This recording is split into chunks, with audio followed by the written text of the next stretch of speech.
Good morning. Back on the AT, where the first challenge of today was finding the parking lot, which, according to Google Maps, was right on the highway. It's a good thing I've been here before. I hiked over this way probably more than 6 years ago in the wintertime, or possibly, probably like in the winter of 2016. So, but I found it. I'm hiking southbound to the place that I stopped the last time I was on the trail. So it should be about an 8-mile hike altogether. It was a nice evenly spaced section between parking areas. And yeah, let's go hiking. Oh, but before we go, I'm decked out in my fancy orange vest that I purchased on Amazon, I think for $14.99. Right, let's go hiking. Now we can go hiking. I think we're gonna have views on this little section. It is October 9th and we got the full fall foliage popping out into view now. Here's a fun fact that I just learned, that when the leaves are green, that is not the true color of a leaf. You don't see the true color of the leaf until fall, until they start to lose their green. So in trail news, I got the bright orange vest for hunting season because it is now hunting season in Pennsylvania and you don't want to get shot. But I have some questions. Is Pennsylvania the only place you're supposed to wear the orange vest? Number one. Number two, if deer don't see things in color, why do hunters wear camouflage? What are they hiding from? Who are they hiding from? Why aren't they all wearing orange? I think it's just a fashion thing. I'm just saying.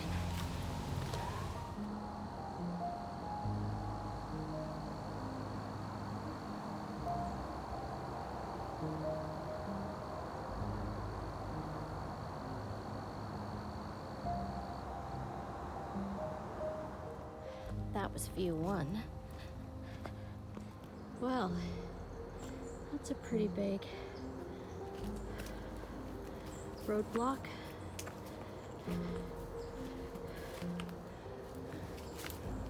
Because this is definitely the trail. Oh, brother. Well, I bushwhacked through it, but I think I should have just plowed through it because the bushwhack was really sketchy.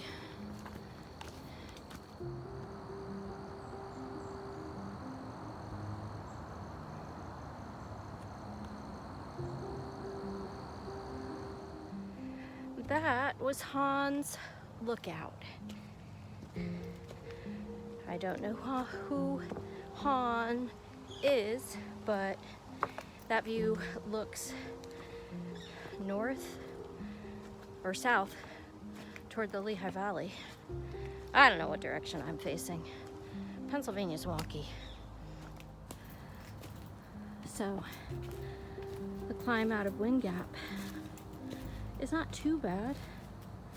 It's like 1 mile long, and then I think the next 3 miles will be fairly level with, you know, the required rocks and roots of Pennsylvania. In off-trail news, I thought last week was my last week of orientation. I could swear that the manager said this week I would be on my own. So when I got to work on Tuesday and found out that I was still on orientation, it was a blow to my heart and mind and soul, because immediately I thought, they must think I'm failing, that they kept me on orientation for another week. And not gonna lie, it took half a day to turn that around and decide to believe that I either misunderstood what she said, or even if they thought I needed another week of orientation, it wasn't because I'm failing. It's because I was struggling and they want me to succeed. And anyway, it was still hard to accept the fact that I needed more help, and that's just my pride. Plus, I'm not used to orientation because I've been a travel nurse for forever. So orientation is always really tough for me. Meanwhile, back at the loft, the little lemon bird, little chicken lemon bird, is doing so great. He's getting braver by the day, becoming more active, more curious, and more adventurous as he gets comfortable in his home. And I put him on top of the gerbil cage because, in case I forgot to tell you, I also have 2 gerbils. Yes, I know they're gerbils. I like to call them gerbils. The Gerbil sisters. The black one is Graciela and the white one is Gertrude. And oh my gosh, that little chicken lemony snicket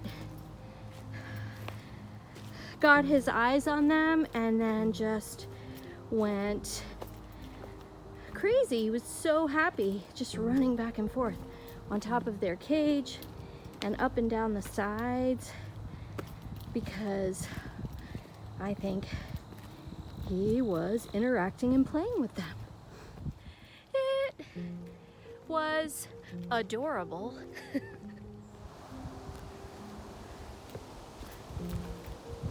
As winter approaches, the views are just gonna get better and better because the foliage is just gonna keep disappearing. to reveal more and more of the landscape. If you like views, if you want more views, hike on the AT in the winter. But then it's cold.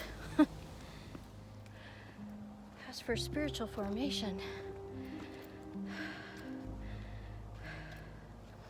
this week I really wanted to know why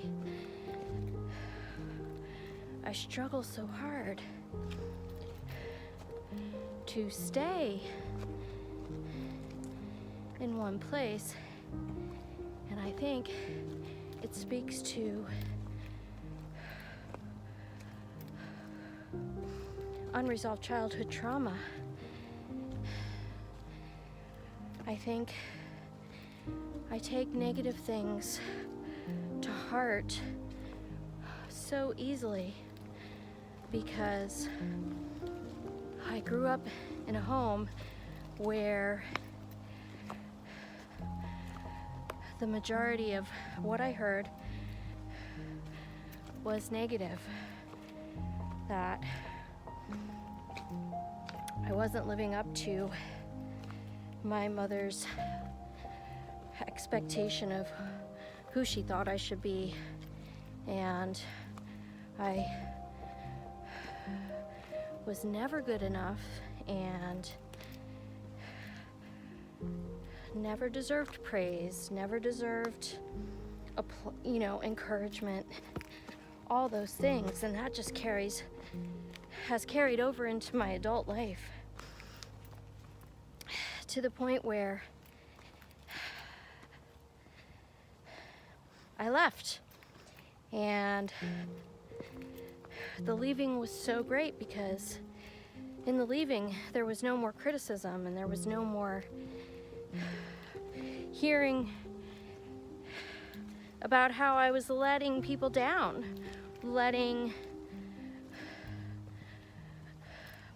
not meeting expectations of the people in my life, my family, my coworkers, managers, so on, blah, blah.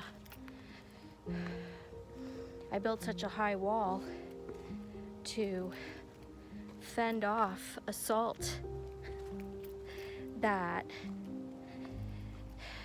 I walled myself into a tower like Rapunzel.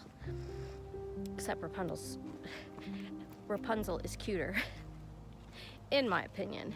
Anyway, it just hit me this week that I've been doing all this travel nursing because I feel like it freed me from the expectations of the people I worked for. I'm just a visitor.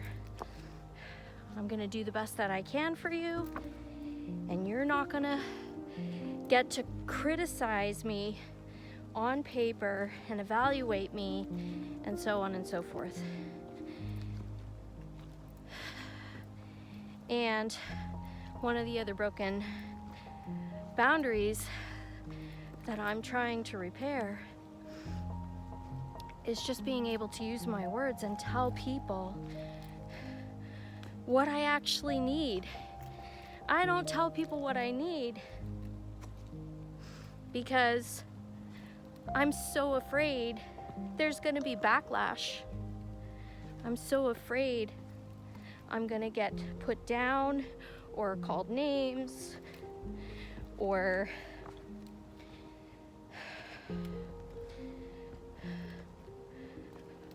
the worst fear is that they're gonna tell me that I'm a terrible person. And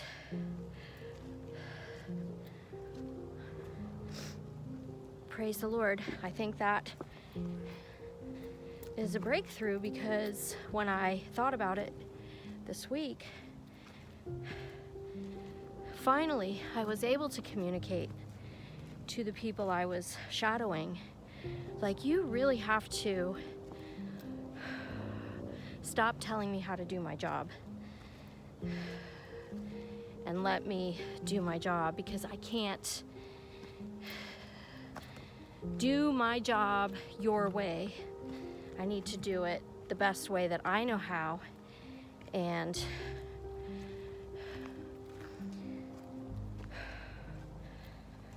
one of the girls was very receptive, and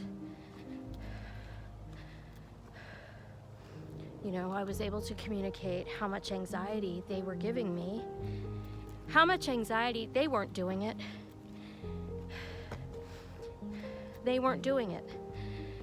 But I have so much anxiety of the criticism. It's like people who have test-taking anxiety. I have so much anxiety for the criticism because I feel like I never live up to what people want from me. And this is all from childhood trauma. And before I go any further, I just have to tell you that I love my mother very, very much, and she did the best that she could, and she comes from childhood trauma that was so much worse than what I experienced growing up. And I think it's a product of that, and I think that is why it takes generations to basically root that out of a family. Generations, because I know that I traumatized my children the way my mom traumatized me, and we don't do it on purpose. So that's what's up with that. And I'm very thankful for therapy and for Jesus.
Right, okay, that was 8 miles of pure hiking joy. I only saw one person on the trail, and that was just about 20 minutes ago. Now I'm gonna run to Wegmans, do a little food shopping, go home and spend the afternoon with my little lemony chicken bird, and go have dinner with my sister.